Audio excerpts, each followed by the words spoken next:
Hello, everyone. Welcome back to our Ask a Therapist segment. Today we have Dr. Kelsey Schroeder back to talk to us about collective trauma, right? Yes, yeah. Thanks for having Yeah, me, Ramya. I'm excited to be here. yeah, of course. This feels so relevant with everything going on in the world right now. Yeah, How we're engaging with our environment, how we're healing with our own stuff, and just watching the news and everything else that's going on. totally. Yeah, I've been noticing both obviously with myself, with people in my life, and with clients, like the kind of crux between news fatigue, climate crisis, anxiety, existential dread, and also just Yeah, burnout of the social political climate that we're experiencing and have been experiencing, our entire lives, but also really in heightened ways since 2020. yeah, yeah. So that's 5+ years of traumatic experiences. And then not to mention things that, you know, individually we all have that might like, yeah. So let's get into it. Where do you want to start? Yeah, no, totally.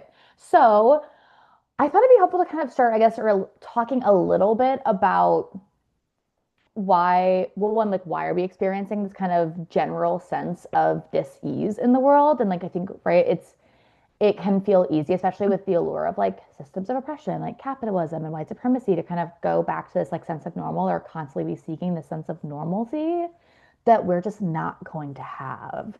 And I think sometimes it's easy to internalize that kind of pathologizing nature or narrative that if we're not doing okay in response to the world around us, then we have something to fix, as opposed to like, none of us have to be okay right now. Hmm. And that does not mean that we cannot seek out therapeutic care, community care. Like, what does it mean to Hmm. be engaged in resistance, liberation, activism work, and trying to find connection and like touch points of humanity while Yeah, still living in the midst of the current times? yeah. I know we're only recording for a couple minutes today, but briefly tell us what collective trauma is. Yeah.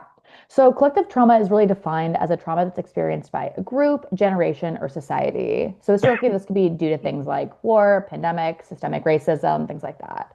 So we're Yeah. living through kind of different layers of collective trauma. Like I said, in being systems of oppression, white supremacy, capitalism, patriarchy. Also, obviously, the COVID-19 pandemic disruption, especially during formative years for like Gen Z clients or people, Hmm. folks. Obviously, we had like massive gun violence in the United States, so increase in school shootings and obviously righteous fear of gun violence.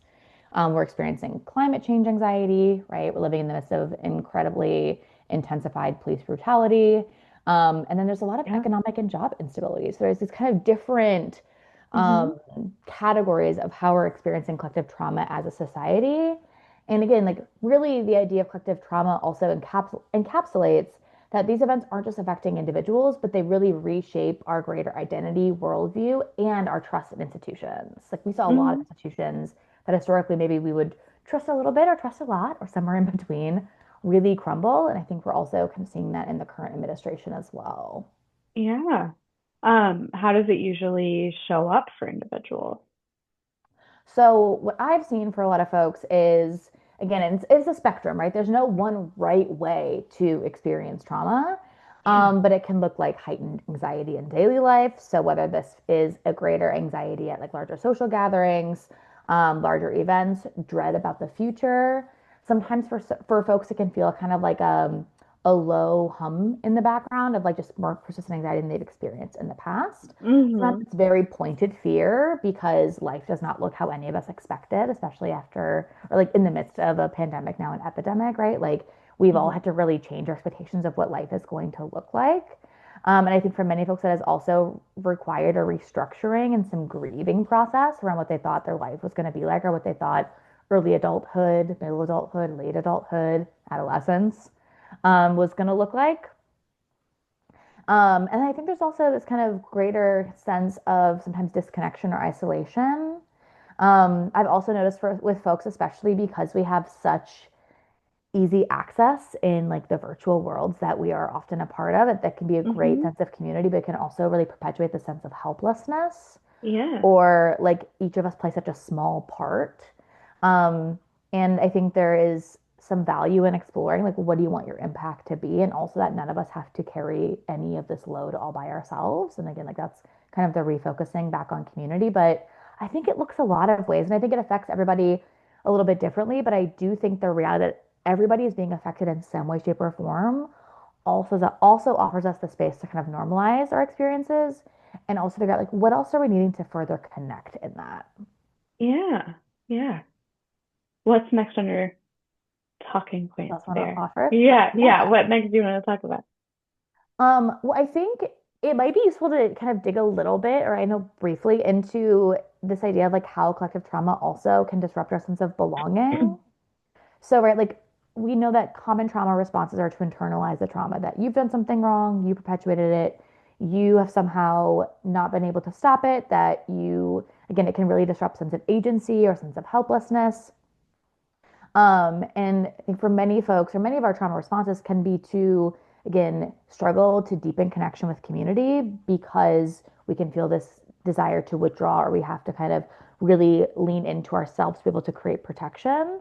And this is even further true if there are themes around like intergenerational trauma or folks experiencing greater displacement. Obviously, like there are righteous concerns right now around like ICE raids and Mm-hmm. folks not having the same kind of access to social safety that they have in the past, Mm-hmm. or sense of safety, or again, like being able to kind of lean into some type of safety that they've maybe felt that they could hold on to historically.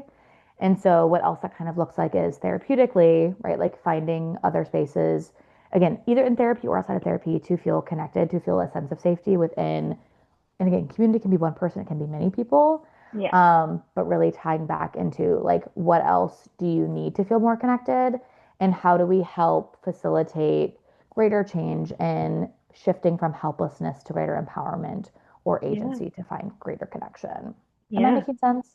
Yeah. Yeah, you are. I feel like this topic could be like a whole 2 or 3 part series for our other segment for our coffee chats that we do. Totally. But okay, so in like the last couple of minutes here, what Yeah, do we do about the collective trauma? great question. So, what comes to my mind immediately is like there's kind of, well, there's really three things. One is we survive it, and we survive it by having other people and being in relationship. None of us are surviving any of this alone. We never have as a species, right? Mm-hmm. And so, as we consider like what does it again mean to be in community and have relationships and survive the current times, it is looking at like where do we find love, where do we find belonging, and where do we find support Mm-hmm. therapeutically or in a therapeutic space, especially with like an individual therapist or in group therapy, we can invite discussions around like media consumption boundaries, right? Again, so media can be, or online forms can be such a great place to get media. And we also have to think about like what is happening in your brain and body when we're consuming media content all day long. Mm-hmm. Like that's obviously going to have an impact on any of our well-being. And we Yeah. want to be intentional about, yes, it is important that we are informed socially and politically, and like what does it mean to be a global citizen? And also that none of us have to be consuming media all of the time in Mm-hmm. order to do so. Yeah. I think also it can look like processing feelings of guilt or again, like helplessness about privilege, about intersectional or layers of identity, about how do you want to engage, how do you want to participate, and what does it mean to also care for oneself. Mm-hmm. This can also incorporate conversations about activism burnout, right? Like living in white supremacy culture, there's often this idea that like you have to always be on, you have to always be engaged, you have to do everything all the time, you have to be the most aware and the most knowledgeable. And the Yeah. reality is like none of us are doing that, right? Like that's why Right. again, like activism requires large groups of people or like communities because no one has to carry that baton by themselves all of the time. Yeah. And then lastly, like I said, really normalizing that it's okay and understandable and a righteous response to not be okay in a not okay world. Mm-hmm. Um, and that is a lot of grief work, right? Like again, grieving Yeah. what we didn't anticipate, grieving futures that we don't get to have, grieving what we expected. And I think that there is a lot of freedom and flexibility in doing so, but there's no way for us to get around this. We do have to move with it and through it. And again, none of us do that alone. Yeah. Yeah. You bring up some really good points. Last question. Yeah. Anything that we didn't cover that you really, really wanted to talk about today? I don't think so. I think the only thing I also maybe wanted to, I guess, leave at the end here is, and I put it in the note too, but like really emphasizing the power of resistance, art, joy, and solidarity as healing practices. Um, and again, like so much of social transformation happens in healing. And that work, again, can be done within oneself, with small community, with large community. And there's no one right way to do it. Healing work happens if you're trying, then you're doing. Hmm. That's beautiful. I love it. All right, let's try and do more for a longer segment next time because there's just Yeah. so much here that we can keep talking about. But thanks for tuning in, everyone. Make sure you catch us on Instagram and check out our website for therapy and yoga and reach out to our wonderful therapists if you're wanting services. See you next time. Thank you, Kelsey. Thanks, Ramya.